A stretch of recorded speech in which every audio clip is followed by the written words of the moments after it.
put him up full mass.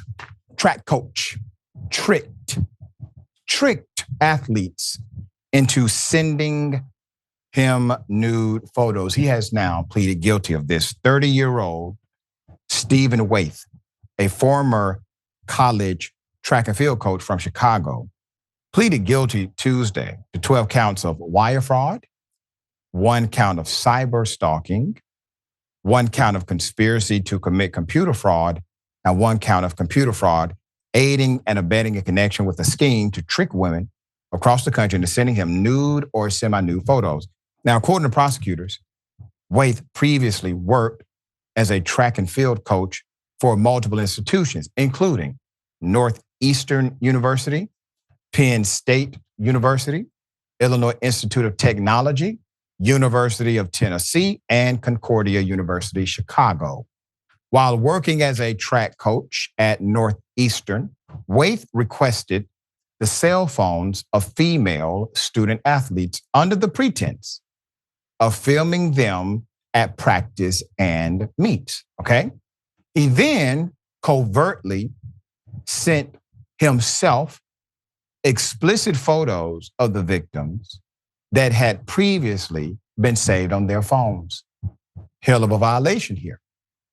As early as 2020, Waithe began perpetrating a scheme to dupe women into sending him nude or semi-nude photos of themselves, specifically by using these anonymous social media accounts to contact prospective victims.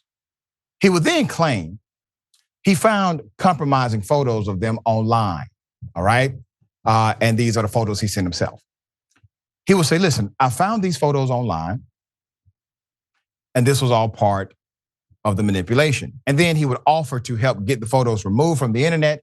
Waithe also requested additional nude or semi-nude photos from victims so they could purportedly use them for what's called reverse image searches, which is insane. But this is part of his master plan. Additionally, prosecutors said that he used at least 2 female personas. One name was Katie Jovanich, and the other was Catherine Soboda, in an effort to obtain nude or semi-nude photos of women. Under the premise of an athlete research or body development study, Waithe would email prospective victims pretending to be Katie or Catherine and describe a phony study for athletes. He then requested information about their height, their weight, their body fat, and diet habits. The emails also requested victims to send photos of themselves in order to track their progress, and recommended that the photos show the women in a uniform or bathing suit to show as much skin as possible. Prosecutors said additionally, the emails often included attachments of sample nude and semi-nude images to illustrate the types of photos that the victims should send. From at least June 2020 to October 2020, Waithe also cyberstalked one victim through text messages and direct messages sent from social media, as well as by hacking into her Snapchat account.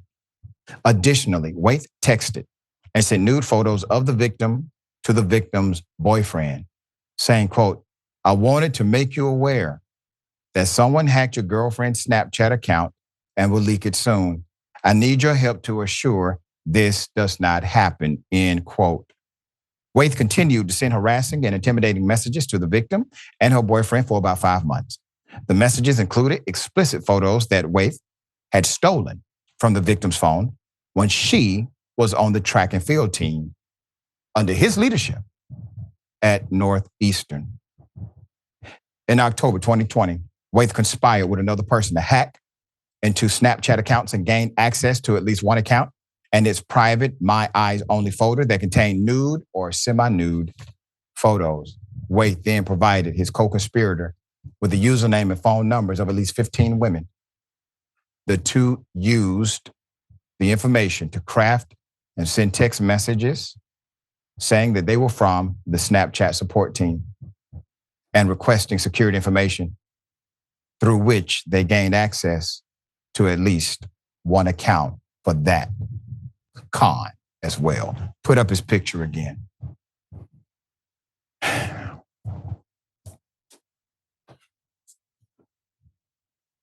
sir, you're one of the worst type of people, period. I don't know what redemption or redeeming value you have in you, but you literally spent your time manipulating individuals who trusted you, who looked up to you and hoped to provide, and hoped that you would provide some kind of actual leadership and mentorship to them. Shame on you.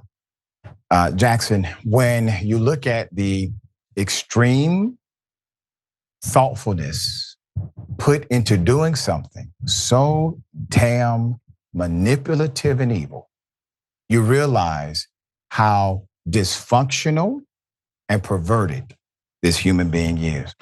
Thoughts? Yeah, absolutely. I mean, the amount of effort, thinking, and also the effort to cover it up and try to make sure that people don't know that it's you every step of the way. More energy was put into this, certainly, than was put into much of anything else that he was doing.